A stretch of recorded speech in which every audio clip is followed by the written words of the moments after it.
What if the Cuban Missile Crisis escalated into a nuclear conflict?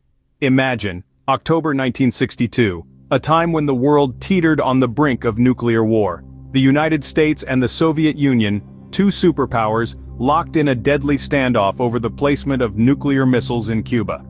This was the Cuban Missile Crisis, the closest we have ever come to a full-scale nuclear war. But let's take a moment to ponder a different path. A path where negotiations failed, where the blockade didn't hold, where the red phone didn't ring. What if, instead of a peaceful resolution, the crisis had escalated? What if the world had woken up to the unthinkable? A nuclear conflict, reshaping the Cold War and global politics forever? This is not a tale of history as it happened, but a journey into a chilling alternate reality. So let us traverse this hypothetical path, where the echoes of the Cold War turned into a deafening roar. October 16, 1962, a day that could have changed the world forever. Imagine a world on the brink of annihilation. The chill of the Cold War was at its frostiest. The United States and the Soviet Union, two superpowers with their fingers on the nuclear trigger, were locked in a deadly dance of power and paranoia. On this fateful day, an American U-2 spy plane soared high above the skies of Cuba, its camera lens capturing something that would send shockwaves through the corridors of power in Washington. There, on the island just 90 miles from American soil, were Soviet nuclear missiles, ready and waiting. This discovery sparked a crisis of epic proportions. The stakes were higher than ever. The Soviet Union, led by Nikita Khrushchev, had taken a daring gamble, placing their lethal weapons within striking distance of the United States. The American response, under President John F. Kennedy, was swift and severe. Tensions skyrocketed. The world watched, breathless, as these two superpowers squared off. The United States demanded the immediate removal of the missiles. The Soviet Union refused, insisting on their right to defend their ally, Cuba. The disagreement escalated into a standoff, the likes of which the world had never seen. In those tense 13 days, the specter of nuclear war loomed large. The planet teetered on the edge of catastrophe. The slightest misstep could plunge us all into a conflict of apocalyptic proportions. The US, in a show of force and determination, decided on a naval blockade around Cuba, effectively quarantining the island from the rest of the world. This was a high-stakes gamble, a move designed to force the Soviets to back down without triggering an all-out war. Now imagine if instead of a blockade, the US chose to strike. Bombs over Havana, retaliation over Washington. The world held its breath as the nuclear exchange began. This was no longer a Cold War, it was a searing, fiery inferno. As the mushroom clouds rose over the horizon, one could only imagine the terror and chaos that ensued. The fabric of civilization, woven over thousands of years, was unraveling at a devastating pace. Imagine, if you will, the immediate impact. The detonations of nuclear warheads, each with an explosive power far exceeding those dropped on Hiroshima and Nagasaki, would have resulted in a death toll unimaginable. Cities would be reduced to rubble, their populations decimated in the blink of an eye.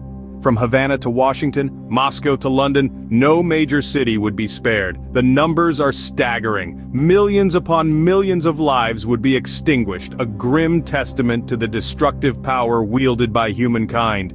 But the immediate blast is only the beginning. The fallout, both literal and metaphorical, would spread far beyond the blast zones. A nuclear winter, caused by soot and debris thrown into the atmosphere, would darken the skies and plunge the world into a deep freeze.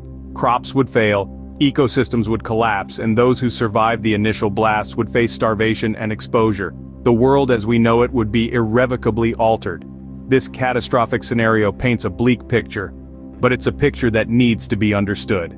The Cuban Missile Crisis was a turning point in history, a moment when the world stood on the brink of nuclear war. It's a stark reminder of the destructive potential of nuclear weapons and the importance of diplomatic resolutions to international conflicts. In an instant, millions perished, and the world was plunged into darkness. The world on fire, a stark reminder of the destructive power of nuclear weapons and the importance of diplomacy in averting global catastrophe. After the smoke cleared, what was left of our world? The aftermath of a nuclear conflict is a chilling vision. It's a world where the sun's rays are obstructed by a thick layer of dust and soot, thrown up by the explosions.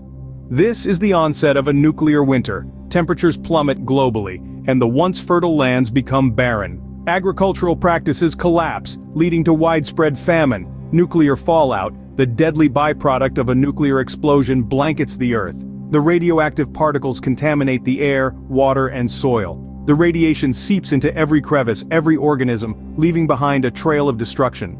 Cancer rates skyrocket, and genetic mutations become common. Cities, once bustling with life, are now ghost towns. The societal structure that we once knew has collapsed. Law and order are concepts of the past. In their place, a primal struggle for survival takes hold. The scarcity of resources leads to conflict, further escalating the chaos. The environmental impact is immense and long-lasting. Biodiversity plummets as species unable to adapt to the new conditions perish. Forests become skeletal remains of their former selves, and bodies of water turn into radioactive cesspools. The Earth, our home, is transformed into a hostile, alien landscape.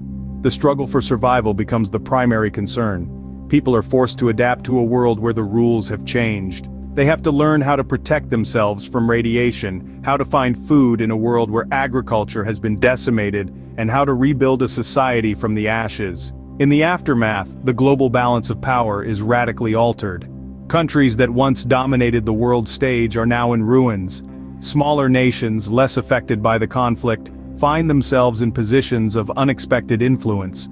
The Cold War, a conflict defined by its lack of direct combat, has turned hot.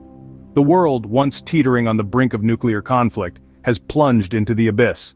The aftermath is a world reshaped, a world scarred, a world in the grip of a nuclear winter. The Cold War turned hot, leaving the world in the grip of a nuclear winter. In this new world, who would rise from the ashes? Imagine the aftermath, a planet scarred by nuclear conflict, nations left in ruins. The world as we know it would be unrecognizable. But even in such a dystopian landscape, the human spirit endures, and from the ashes, new powers would inevitably rise. In the wake of such devastating conflict, the political landscape would be ripe for dramatic shifts. Nations once considered superpowers may be crippled, their influence diminished. The United States and Soviet Union, the primary players in the Cuban Missile Crisis, could have seen their global standing plummet, leaving a power vacuum in their wake. In this vacuum, new alliances could form. Countries previously overshadowed by the superpowers might seize the opportunity to establish themselves on the world stage. Nations in Asia, Africa, or Latin America could rise, leveraging their resources and strategic positions to gain influence. For instance, Japan, with its robust economy and technological prowess, could emerge as a new global leader. Similarly, nations rich in natural resources like Brazil or Saudi Arabia might also rise to prominence, their wealth fueling their ascent. This reshaping of global politics wouldn't be limited to just the rise of new powers. The very principles that guide international relations could change. Democracy, communism, capitalism, all could be questioned, reevaluated, or even replaced. In this alternate reality, ideologies might shift, with nations potentially embracing philosophies centered on cooperation and diplomacy, rather than competition and conflict. The global community could rally around the shared experience of near annihilation, fostering a renewed commitment to peace and unity. This is of course all speculative. It's a glimpse into a world that thankfully never came to pass, but it's a potent reminder of the fragility of our global system, and the potential for dramatic change when that system is pushed to the brink. In this alternate reality, the world map could have been redrawn and the balance of power drastically shifted. This chilling scenario serves as a stark reminder of the importance of diplomacy and peace. As we navigate the complex terrain of this hypothetical world, where the Cuban Missile Crisis spiraled into a full-blown nuclear conflict, we glean some invaluable lessons. It underscores the critical role of dialogue and mutual understanding in averting catastrophic conflicts. It emphasizes that when nations brandish weapons of mass destruction, the stakes are too high for rash decisions or egos. Moreover, it highlights the urgent need for nuclear disarmament. The devastating consequences of this imagined nuclear war are a grim testament to the fact that such weaponry, in the hands of any nation, poses a threat to our collective survival. In this alternate reality, we see the terrifying potential of nuclear warfare, and it begs the question, is the risk ever worth it? In the face of such potential destruction, we are reminded of the wise words of Albert Einstein. "I know not with what weapons World War III will be fought, but World War IV will be fought with sticks and stones."